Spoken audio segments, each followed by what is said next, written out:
the Super Channel Heart and Home After Show with special guests Kevin McGarry, Barbara Gregazova, Sarah Maberly, Jada Lily Miller,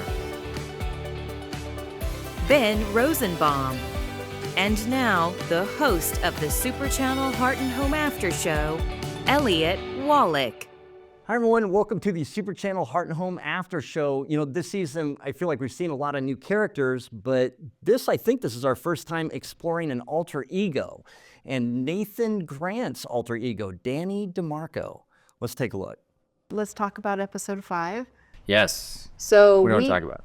Danny DeMarco. Danny DeMarco, the James Bond of Hope Valley. Did you have some input into what that character was going to turn into?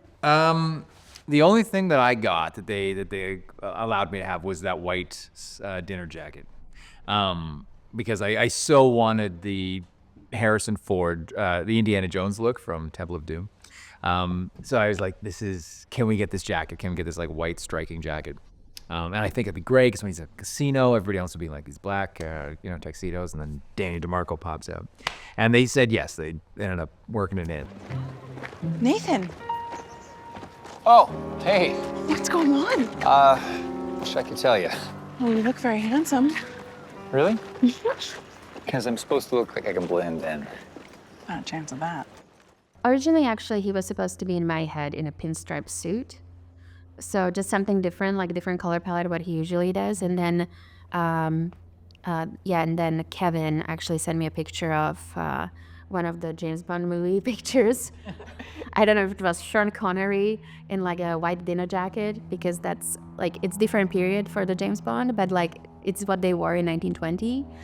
Yes, so it had to go through like the whole approval process. Kevin really wanted to wear the dinner jacket because it was like, probably the only time he can do something like this. Right.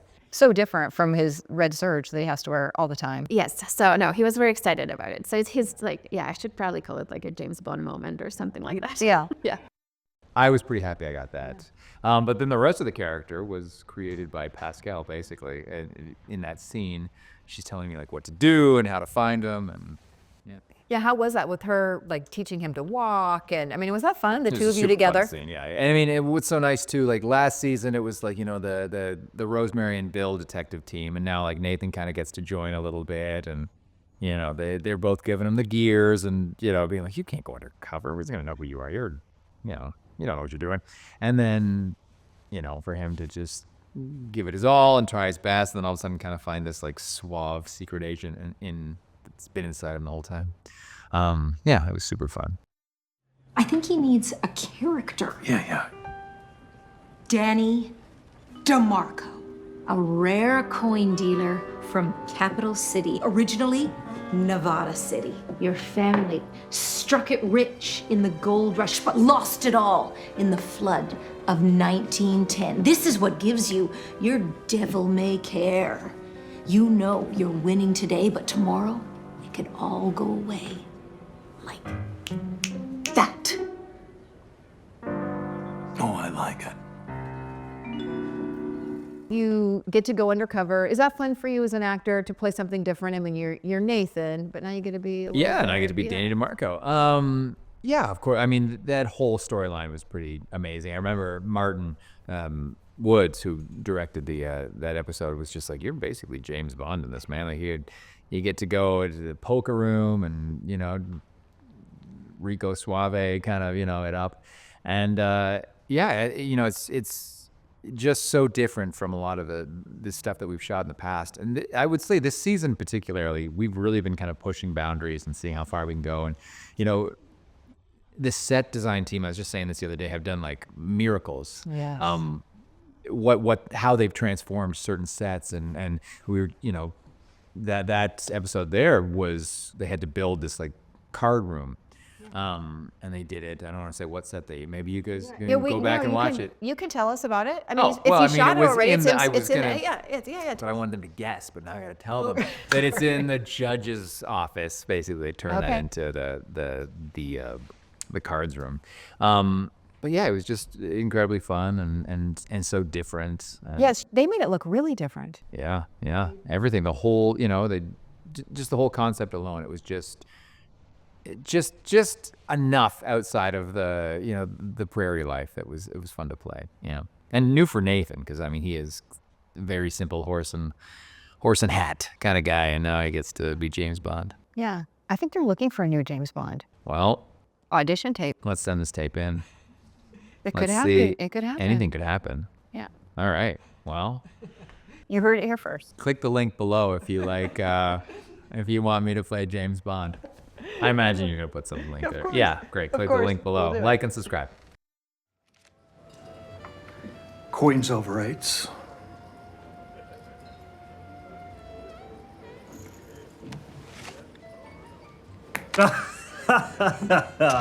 Bring it in. Thank you. Hey, seems Lady Luck is on my side tonight, Mr. I'm not here to make friends, buddy. Okay. Buddy. That's always a tricky set. It's one of our biggest sets, so it's always used as a swing set for new sets. But like, okay, how do we disguise such a recognizable location, especially that fireplace? So we brought in a big bar, and we actually plugged the fireplace and put some copper tiling on it, and then we built up and had the double windows those were gimbaled, so reflection. Then we had a bunch of custom decals, like the Union Club decals that we put on the glass, and made some stained glass decals for the windows and the doors, and then of course just completely painted it and covered every inch that you could imagine covering in there. And the big task is those windows as well, disguising those really beautiful stained glass windows. So we made those look a little different. And yeah, it's less about designing a set and how do we cover up an existing location and make it look different. Right, because you've used that one a lot. A lot. We've done restaurants. I think we maybe even like a train depot maybe. Yeah. Last season we did because that originally we'd built in the saloon when we first saw it, like season 7, I think it was. And then we couldn't use the saloon. Like, okay, all right, we'll use it in the judges and try and figure out how to make that work. It took up the entire space. So was this challenging for you? This is your second season, third season? Second season Second as production, season, yeah. as production designer. I know. Second season is BD, 8 years on the show. Yeah, so second season, kind of in charge of the production design. When you saw what was coming this season, did you feel like, okay? No, it's like, thanks, guys, thanks. Come on. Well, I guess it's a testament to you because they knew you could do it. They trusted me, and I'm grateful for that. And I have an amazing team that I get to work with, and everyone is so supportive on the show. Vicky and Megs and Greg and our showrunner. Everyone's so supportive, and our crews, they pull it off. I mean, I tell them to do it, but they actually do the work, and that's what you see, and it's stunning to see everything transform so quickly because the turnaround is a tight one. Well, I better get out of here before I lose any more money. I'm gonna be in Europe for a bit, but look me up. Maybe we can do business. Thanks, friend. Just might do that. We introduced Toddy Davis through this whole... Hot Toddy. Is that your nickname for him? Hot Toddy. Hot Toddy. Hot Toddy. He has a very important part in this investigation. So there's something else for him to be concerned about besides the investigation. And Who, Nathan? Or yes. Hot Toddy? Nathan, yes. Yeah, no, Nathan. With Allie has an interest in this character that's Oh, returned. yeah, she likes boys now. Yeah. This is a whole new Do thing you feel for him. protective of her? Do you feel protective As of an Jada? actress? Jada. I mean, because she's kind of like a little, I don't know. Yeah, like a little, I mean, like she an uncle was. or you're She, kind of cool. am I like her uncle? Yeah, I think, I was saying this the other day, it's just been amazing to watch Jada grow up in front of the camera, essentially. Like I remember being at the chemistry read with her when she was like 7. And, she was like, Uncle Nathan, and like a little over the top and like precocious as a child. But like watching her now kind of become this like, this young woman and this actress and all these different layers that she's found just with life. And And yeah, she's just a great part of the show, and she's just I feel a little protective of her. Yeah, I would say. Yeah. And then Nathan obviously feels protective And then of her. Nathan, of course, feels very protective of her to the point where he sees that she has this crush on this boy, and he's got to deal with this new part of a young woman's life. And thank goodness he's got Elizabeth to help him. Allie, I want to apologize for overstepping earlier. Wyatt is really none of my business. Anyway, you were right. I asked him to go on a picnic, and he told me I'm not his speed. It's a little heartbreaking when she gets her heart crushed. Right. It wasn't reciprocated. Yes, it wasn't reciprocated, and I think she realizes maybe he's not the one, and that's okay. Yeah. But yeah. There is another boy that's here, and I think maybe he does have his eye on Allie. Oh, I know. Yeah. She doesn't notice him though. She's kind of oblivious at this point. That's kind of the best kind, though. Maybe, sometimes you start out as friends, lay a good foundation. Exactly. Maybe something can grow in the future. I agree. Yeah. I agree. Get to know the person. Yeah. So what can you tell me about Oliver? It's hard to explain Oliver. He likes to overcompensate, and he really likes to try hard at what he's doing, and he's kind of a stick-to-the-rule-book type guy, but when it comes to Allie, maybe she's more out there and kind of like a little more rebellious, and he doesn't really know like what to do with her, so it's kind of a fun dynamic to play of Allie and Oliver, by the rules, by not, maybe, yeah. There's another boy in town that has eyes for Allie as well. And I think at this moment in the story, Allie has a little love triangle of her own kind of going on, and Nathan's no stranger to that. So You could have some advice for he her. could, Just be he could have some patient. advice. Just be patient. Yeah. Lay it all on the line. Yeah. No, I don't know. Well, and Nathan kind of, he's awkward around this type of conversation. Like he doesn't want to overstep. He also doesn't want to say the wrong thing, and it's just like he kind of lets Allie figure some things out on her own, but he's there to catch her when she falls, or help her out if things don't go her way. Yeah, and then Elizabeth also kind of steps in to help Nathan. Yeah, to help Matt. And I feel like they have a nice connection. Do you feel like maybe I wanted to say Jada. What's her character's name again? Allie. I know, that's why. Everybody When has I double- pause, it's because I'm trying to differentiate the two people. I'm like, right, Yeah. what are they? So Allie, do you think that she's kind of looking at Elizabeth as a mom figure? Oh, 100%. I think that is, and that's a big part of this season as well, seeing this kind of family blend together and seeing, the four of them kind of come together. And, because Nathan has certain things that he's able to teach little Jack that, Elizabeth's not. And we kind of see them bring their strengths to each other's children and help raise them. So Allie, it's a big help right now that Elizabeth is in Allie's life for some of these changes that she's going through. So kind of back to our first topic, are we going to see any more of Danny DeMarco? Danny Is he gonna show up? DeMarco. We've had the think card he game. might. I Okay. think what episode are we in right now? Five? Oh, I think it's not it's not the last we'll see of Okay. DM. All right. Yeah, we'll see him again. Okay, so you got Kevin McGarry, who plays Nathan Grant, who plays Danny DeMarco, and you got Ben Rosenbaum, who plays Mike Hickam. How do they keep it all straight? Because it isn't easy. It's not even easy for us. You'll see what I mean. Mike, thanks for joining me to talk about episode 5. Oh, you're welcome. Am I Mike the whole time? Yeah, you're ready to go. Okay. This is it. All right. All right. Mike Hickam. Yeah. Great. Oh, did I call you Mike? You did.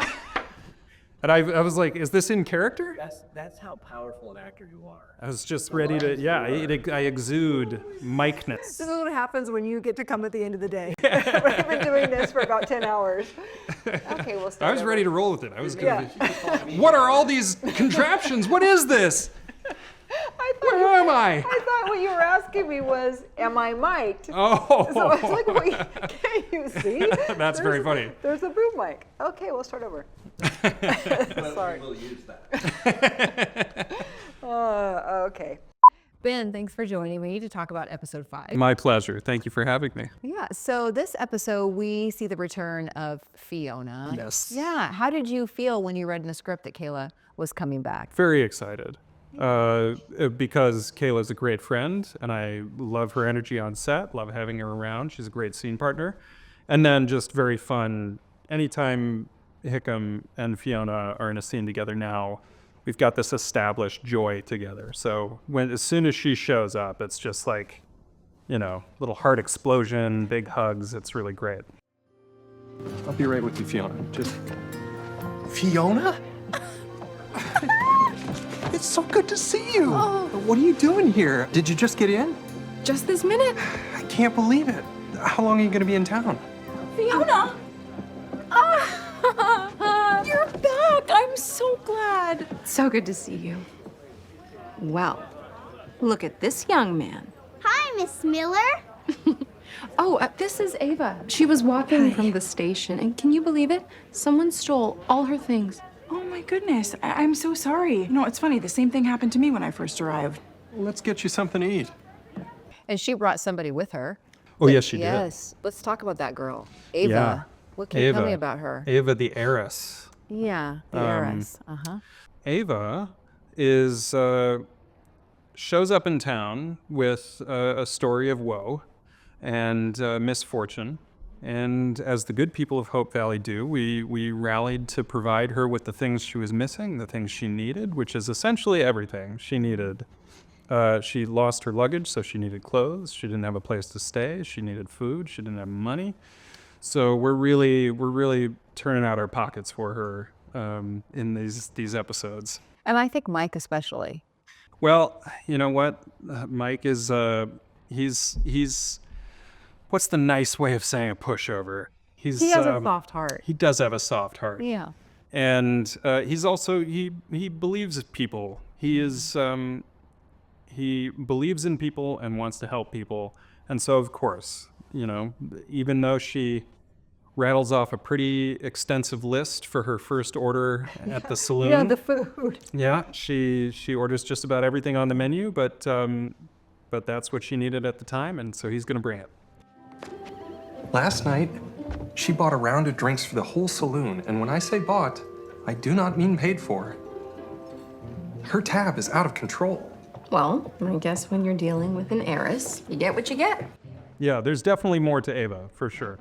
More that she will be, her time in town will be eventful, and we will learn more about exactly what happened to her before she arrived in Hope Valley. Well, I'm looking forward to seeing how it all plays out the rest of the season. So far, it's been amazing, as always. And I appreciate you sitting down and talking. More fireworks to come, yeah. Okay, I like the sound of that. Fireworks are coming.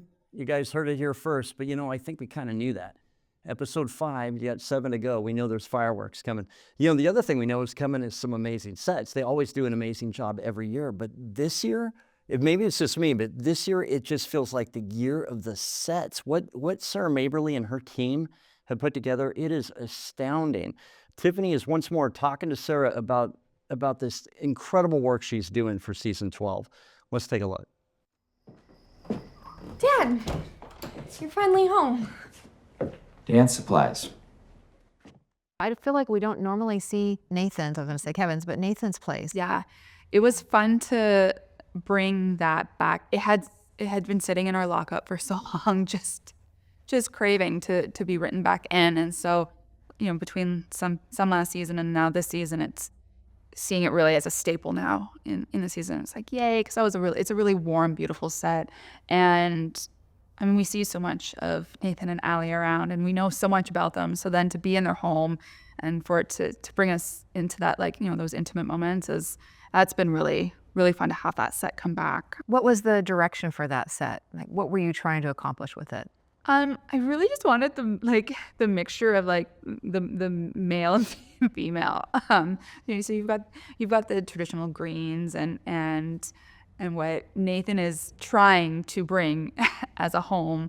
But then you've got Allie, who's such a big personality, and she's got, whether it's fishing or these new interests that we've discovered in her, just having those all peppered in. So it's a little bit of a thrown together atmosphere that really has grown. And we see, we talk about the tree that Nathan planted way back when they decided to put roots in. And so seeing that grow and then seeing just their home become more and more the stable life that Allie so desperately wanted.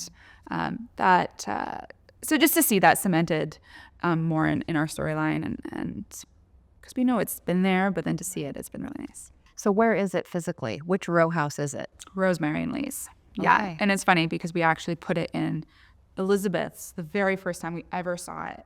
And then we kind of forgot where we put it originally, so they wanted it back. We're like, yeah, it was Rose and Lee's. Why wouldn't we have put it in Rose and Lee's? Because we're in Elizabeth's more, so we would use this as the swing row house. No, we were wrong. We're trying to put all the pieces back, and we're like, This doesn't fit. Oh no! So now it is permanently in Rose and Lee's. Not permanently. We'll see. We see Rose and Lee's still, but Yeah, we just know push now backwards. that's where it's gonna go. Yeah. Any chance another row house would ever be built? I wish. I don't think they'll ever give that to me. Yeah. No. Yeah, I say, I made a train car. I know. Come on. Put a lot of leverage here, I thought. Yeah. No. But yeah, and the row houses are always special, and whether they're a big change or a small change, I mean, really just adding photos to them, because every year Goldie grows and little Jack grows, and so we may not see it may never be on camera, but we're always updating the family photos and either adding or replacing, and so that's always a fun little detail too. I noticed that in here. Mm-hmm. Behind us. Yeah. I was walking around and they're Florence and Ned. Yeah. And there's two really cute pictures of them. Yeah, I was like, oh, it's such a small detail and it's kind of a pie. Yeah. But, right. But I thought, but it's there, right? It might not even be a detail that someone actually sees on camera. Yeah. Yeah, you guys really And I put a love lot of doing fun to that. it. Even the newspapers and the magazine racks, there's always the update.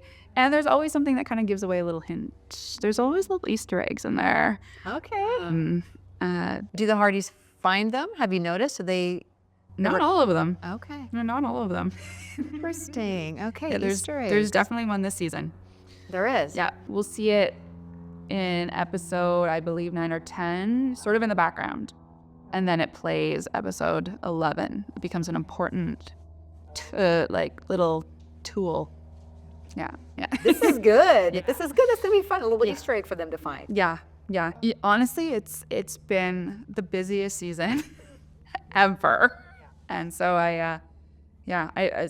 every time I read a script, I'm like, okay, how many new sets are we doing? Yeah. Getting to do the orchard and the hazelnuts and that storyline was really fun and it felt like kind of a bit of throwback to the roots of Hope Valley, being out there and having the canvas tent and the roaster. So that was a lot of fun. That brought the rustic back into Hope Valley. That was very opposite of what we've been doing as Art Deco and new and shiny. And then it's like, all right, let's get our hands dirty again. So that was a lot of fun too. And then we have the park, and I don't know what you would do as far as actual set deck out there, but there was the sign that went up. Where is that? Where are they shooting the park? Everywhere. Absolutely every inch of the McInnes property has been used in one way or another. And it has actually taken a lot of work. I work with the Greens department as well. And so every time we choose a location, it's probably about 90% of what we want it to look like. And so we bring Travis and his team in, and we bring in more trees, we bring in bushes, and for example, the little gag with Rosemary and Elizabeth when they're following the boys out and them hiding behind. So all of that, we built that. That was in the forest near the cabin, but we actually filled it out. So yeah, it's everywhere. There's that way near the oil derrick, where the old oil derricks that was, they cleared a new little meadow there. So a lot of our open field work is in there with the cow and with Edie and Lucas. So that's all out there. We've got our, there's the cottonwood, the carriage lane. We use that a lot. And then we're out near the cabin a lot this time, which we haven't been out there for a while. So it's kind of nice to be out there. Where is the Goldie Trail? The Goldie Trail is, let's see, how do I say this? It's near Carriage Lane, but it's just a little bit off. No, that's not where that is. It's out near the cabin. Okay. That's the one near the cabin. I'm like, okay, wait, that's that. Okay, yeah, it's out near the cabin. Okay. See, there's so many locations, Yeah. so many. We jump around. We have to utilize every tree in this town. But the Goldie Trail is out near the cabin. when they have something in the script like this baby cow, is is that considered a prop, or does that fall into a different department? That would be our animal department. Okay. We have a whole animal department, and our wranglers were there to literally wrangle the cows. But does that affect what you're doing? Because now you have a loose animal that, you know. Well, there's definitely some coordination that's involved. Less on my end though, but of course props then, working with the saddles and the reins and any lassos and anything that the characters need to have with them to aid them in that. We all talk about it. Luckily, I honestly get to be there and just watch cute little baby animals. There's no real responsibility on my end, just to be there. And that concludes this episode of the Super Channel Heart and Home After Show. Thank you so much for joining us, and thank you so much to all of our guests. You guys were only halfway there, but we are really saving the best for last. You guys are going to love it. Trust me, you're definitely going to want to tune in next week because it's going to be awesome. But until then, we'll see you next time on the Super Channel Heart and Home After Show.